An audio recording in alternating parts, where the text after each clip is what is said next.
Assalamualaikum warahmatullahi wabarakatuh.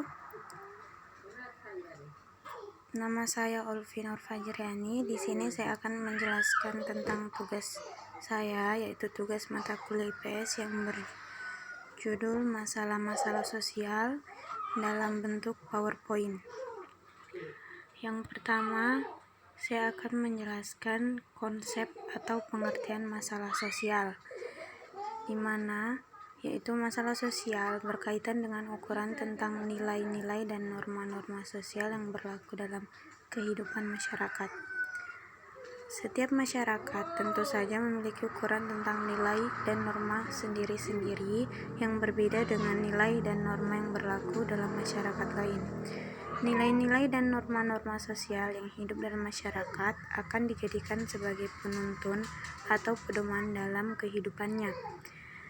Nilai pada hakikatnya adalah sifat atau kualitas yang melekat pada suatu objek, jadi bukan objek itu sendiri yang dinamakan nilai.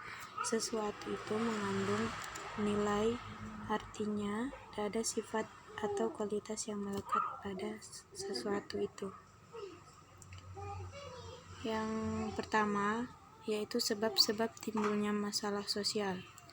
Setiap masyarakat pasti mendambakan adanya kemajuan dan perkembangan dalam kehidupannya. Tidak bisa dipungkiri bahwa kemajuan atau perkembangan itu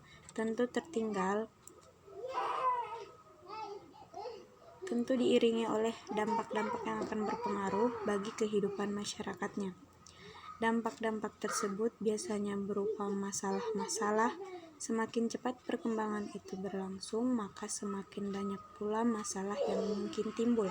Dengan demikian, sebetulnya masalah-masalah sosial itu merupakan dampak dari proses perkembangan masyarakat.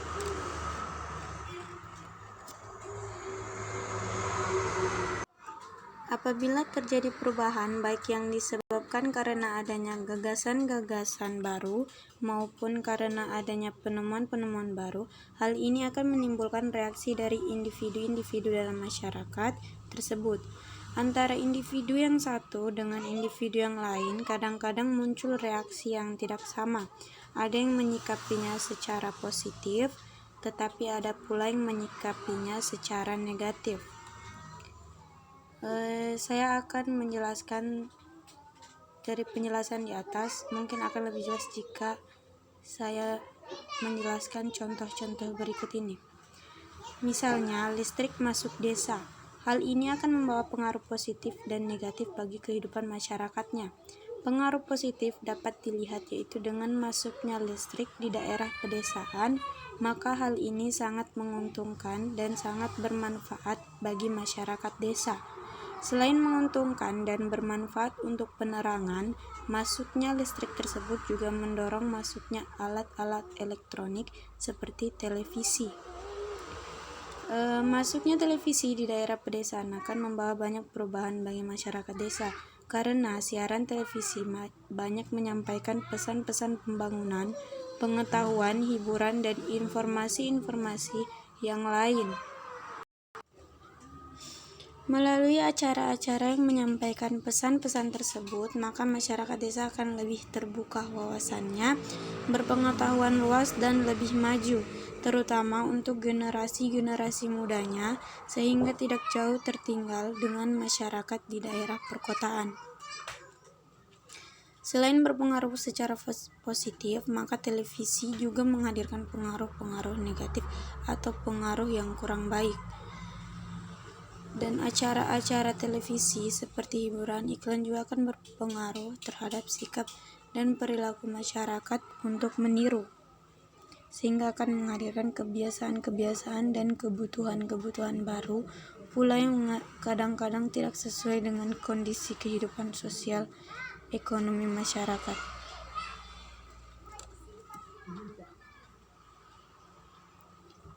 Dan yang kedua, saya akan menjelaskan jenis-jenis masalah sosial. Yang pertama yaitu ada kemiskinan. Secara umum, kemiskinan dapat diartikan sebagai suatu keadaan di mana anggota masyarakat tidak sanggup memelihara dirinya sendiri sesuai dengan taraf kehidupan kelompok, dan juga tidak mampu memanfaatkan tenaga mental maupun fisiknya dalam kelompok tersebut. Kemiskinan dapat dibedakan menjadi dua, yaitu miskin budaya dan budaya miskin. Miskin budaya adalah miskin pengetahuan atau miskin kreativitas. Dengan keterbatasan kemampuannya, maka seseorang tidak mampu melakukan sesuatu yang lebih baik,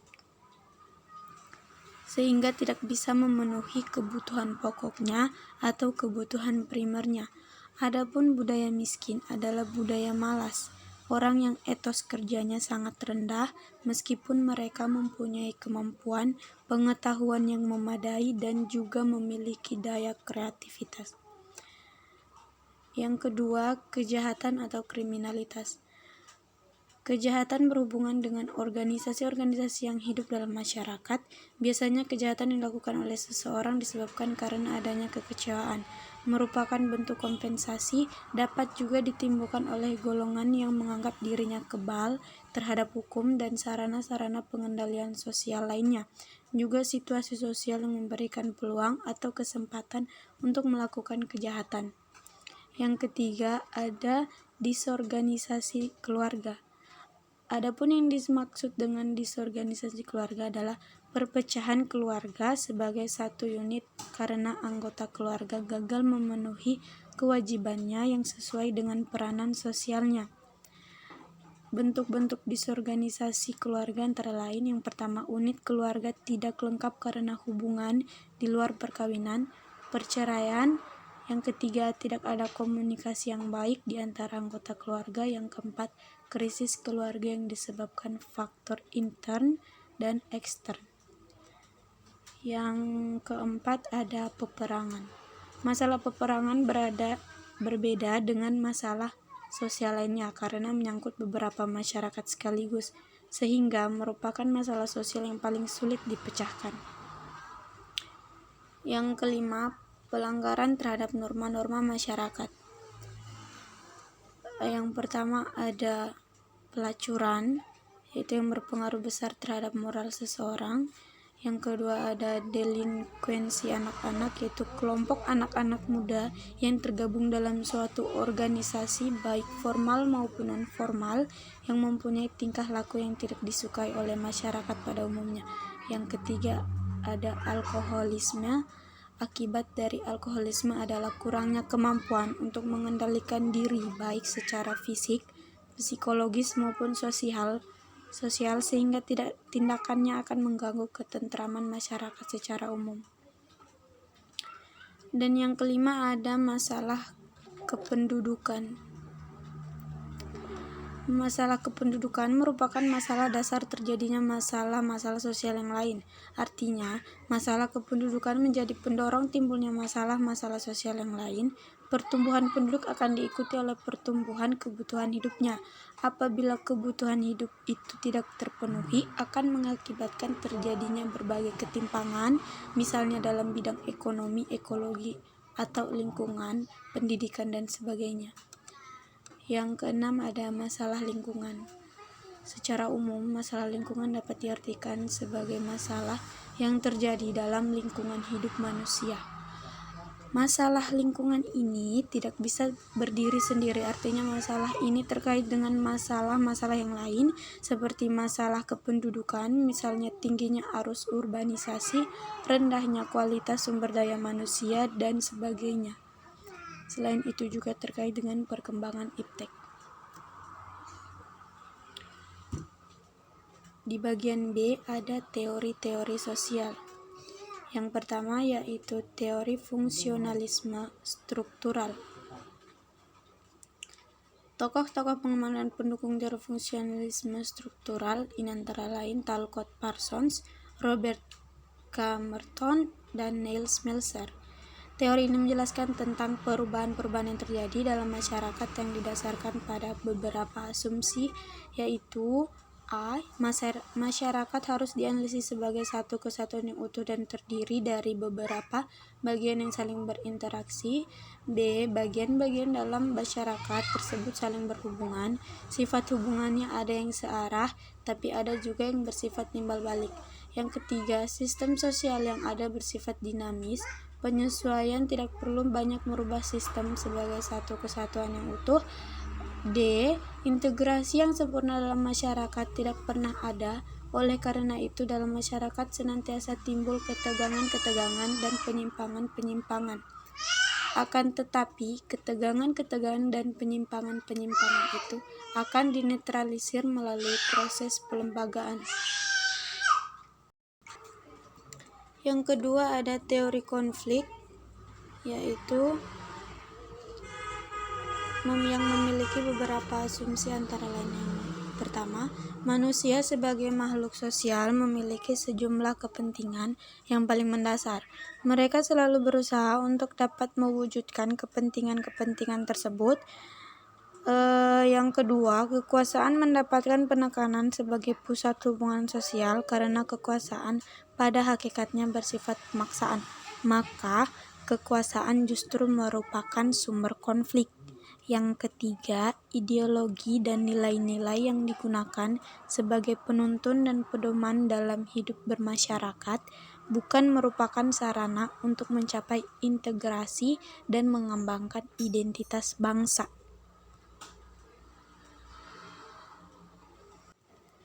Antara teori konflik dengan teori fungsional struktural terdapat saling perbedaan, bahkan sangat bertentangan. Sebagaimana kita ketahui bahwa teori fungsional struktural memandang masyarakat dan lembaga-lembaga sosial yang ada sebagai suatu sistem yang bagian-bagiannya saling terkait dan ada saling ketergantungan. Akan tetapi, mereka tidak menolak jika konflik itu juga sering muncul dalam masyarakat, namun masyarakat itu sendirilah yang juga akan mengatasinya. Berbeda dengan teori fungsional struktural, dalam memandang masyarakat, teori konflik memandang masyarakat sebagai suatu arena di mana antara kelompok yang satu dengan kelompok yang lain saling berebut, misalnya berebut kekuasaan. Apabila golongan fungsional melihat undang-undang sebagai jalan untuk meningkatkan integrasi sosial, maka teori konflik akan memandang undang-undang itu sebagai suatu bentuk aturan yang akan menguntungkan salah satu kelompok saja. Di bagian C ada masalah-masalah sosial di lingkungan sekitar. Yang pertama yaitu masalah-masalah sosial dalam lingkup lokal. Yang pertama ada kemiskinan, yang kedua ada kejahatan atau kriminalitas, yang ketiga ada masalah keluarga. Dalam masalah keluarga biasanya yang muncul adalah masalah disorganisasi keluarga, yaitu perpecahan keluarga sebagai suatu unit.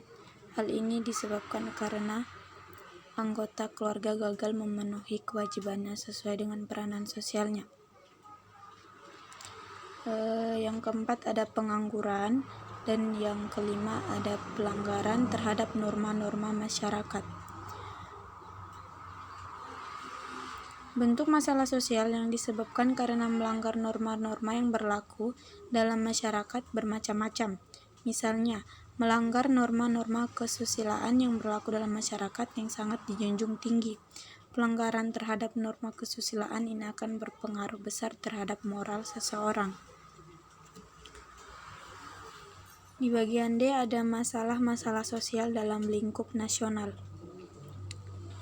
Yang pertama ada kemiskinan, yang kedua ada pengangguran, yang ketiga ada masalah kependudukan, yang keempat ada masalah lingkungan. Masalah lingkungan ini terjadi karena ulah manusia yang dengan sengaja merusak lingkungan hidupnya yang seharusnya digunakan sebagai penopang kelangsungan hidup manusia itu sendiri. Misalnya, membuang limbah, baik itu limbah industri maupun limbah domestik atau limbah rumah tangga tidak pada tempatnya. Hal ini tentu saja akan menimbulkan pencemaran baik pencemaran darat, air maupun udara, sehingga akan mengganggu kelangsungan hidup manusia itu sendiri.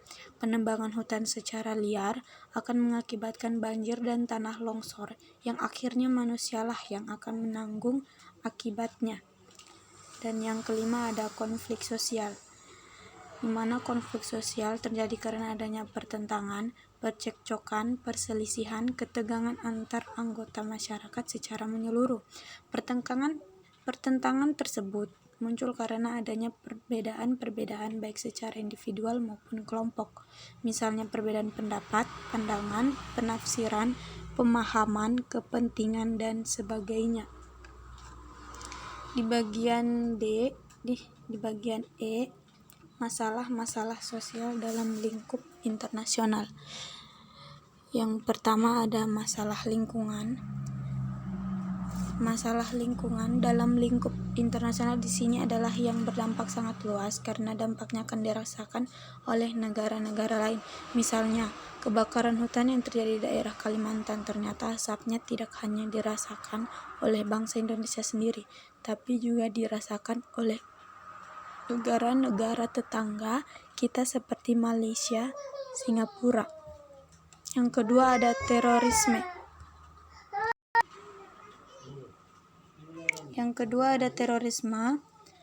Yaitu terorisme adalah segala bentuk tindak kejahatan yang ditujukan langsung kepada negara dengan maksud menciptakan bentuk teror atau ancaman terhadap orang-orang tertentu atau sekelompok orang atau masyarakat luas. Teror digunakan sebagai teknik untuk mencapai tujuan. Terorisme ini dikategorikan sebagai masalah dalam lingkup internasional karena biasanya jaringan teroris bekerja sama dengan negara-negara lain dan dampaknya juga akan dirasakan di dunia internasional. Sekian dari penjelasan PowerPoint saya. Bila ada salah-salah kata, mohon dimaafkan. Wabillahi taufiq wal hidayah. Wassalamualaikum warahmatullahi wabarakatuh.